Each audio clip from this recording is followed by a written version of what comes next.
Okay, I hear you. You're planning to travel to Kenya. Now there's COVID, there are so many things, so many new regulations, and you're not sure, is there another regulation? Have I forgotten anything?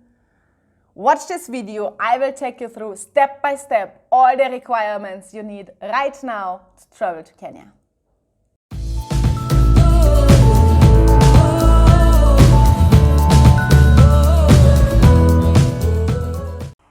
Welcome back! It has been a while. Today, directly from my office here in Nairobi.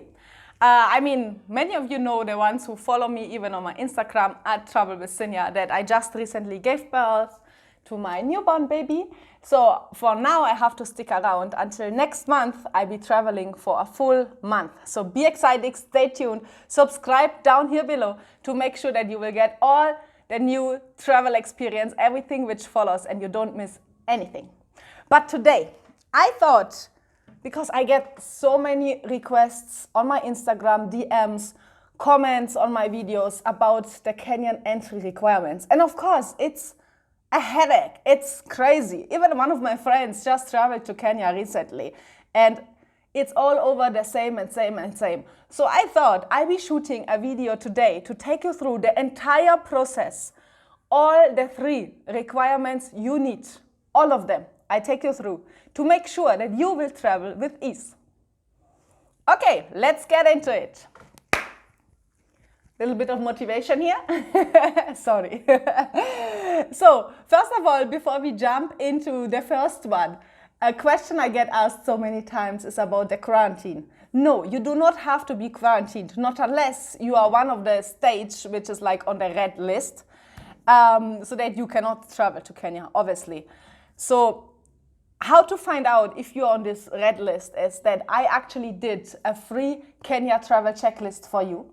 So you will find everything down here below in the description, and you can download it, and it will give you all the entry requirements, and as well it takes you through from 6 months before your travels until like the last days of your travel, what you have to organize and what you have to watch out, which documents you need, everything, what to pack, some ideas about whatever, your credit card, your medical insurance, everything you have to think about before traveling to Kenya. Okay, so that is it. And no, you don't have to be quarantined.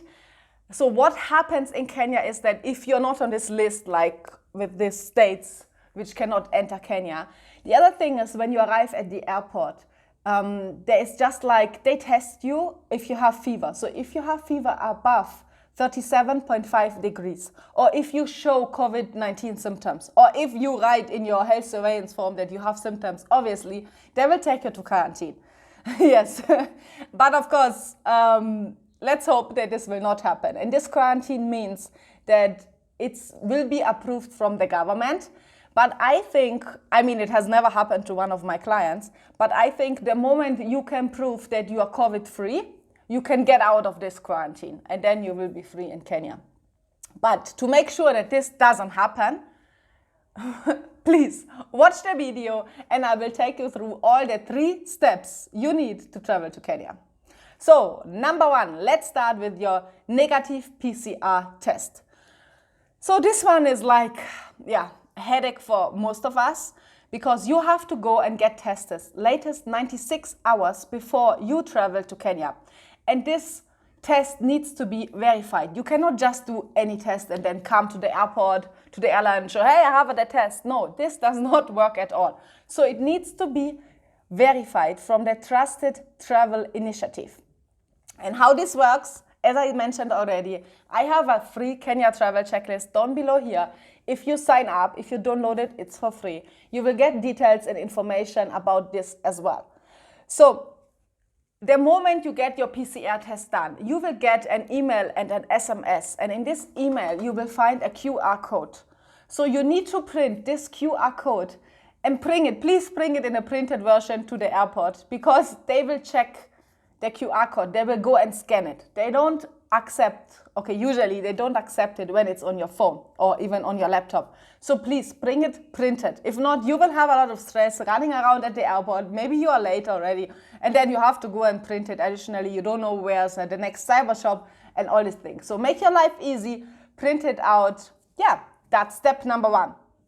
Okay, let's jump to the second requirement, your online visa. And no, there is no visa on arrival anymore. Since January this year, they changed the system completely. So there's nothing like that. You need to get your visa online upfront. So now, this is another headache a lot of people have, because I feel like they're making it a little bit difficult for you, even in the way like they accept all the documents and what they need. It's a lot. So I actually did a full video about it. Find it here, where I share step by step. I take you through, I open even the web page for you. I show you which documents you need and give you more and more tips to make sure that you can do that by yourself and you don't need an agent or anyone else to do that. And another thing is about the visa is that it's a thing in Kenya or maybe all over the world, that there's a lot of scam out there. So people are getting scammed. Even I just recently had a client who got scammed, actually 2 already in the last 1 month. They got scammed. So what this means is they used the wrong web page. And also about this, I did a full video, find it here, about the new scam. And if it's not that one, it will be another scam. But they all work the same way. What they do is they put fake web pages online, and then they charge you way more money than you used to pay, than you should pay. So how you know it's fake? First of all, watch the video so that you don't get scammed. And then secondly, everything which costs you more than $50 or $51, because they charge $50 for your single entrance visa, the official one, and then $1 for, I don't know how they call it, like a credit card fee or whatever, procedure fee. So if you pay more than that, you most likely got scammed. Another tip, which I did not mention in the first video I showed you about the visa process, is that so a lot of people struggle by uploading their documents, their pictures, their passport pictures, and everything you need. For example, you need to upload your booking requirement, your flight tickets, and this kind of things. So, and then they say it's not accepted. The format is not accepted because they don't accept any PDF documents. Because I think it's simply too big and it would overload and crash the Kenyan system.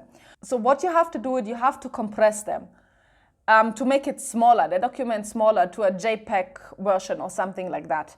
So another trick is, which I do, if you have it printed out, like just a document printed, you can just take your phone, make a picture, or if it's online, screenshot it, and then upload your screenshot or upload your picture from your phone. In that way, it's already automatically way smaller and it's in a picture format and not a PDF anymore.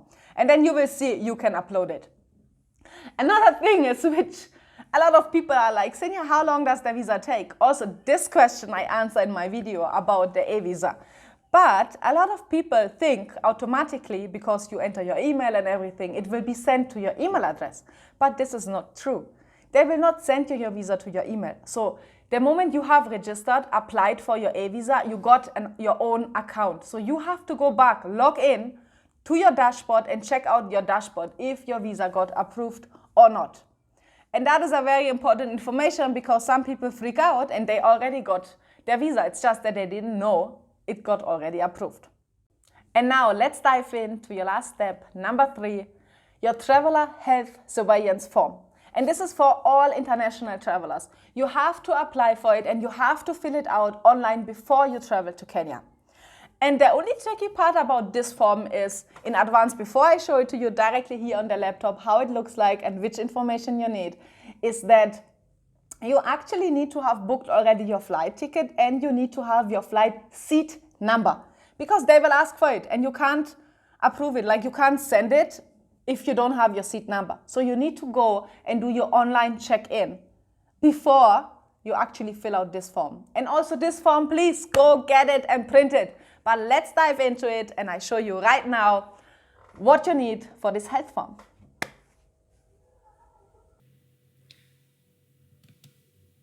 So let's see, find the Kenya Health Surveillance Form. And let's see which documents we need here. Okay, first name, middle name, last name, easy.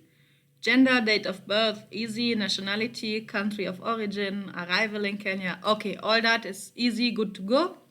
You find here your ID, passport number, and always, like when you see this red stars, that means it's really necessary, like it's required, this information. So if you don't put it in, you cannot submit it.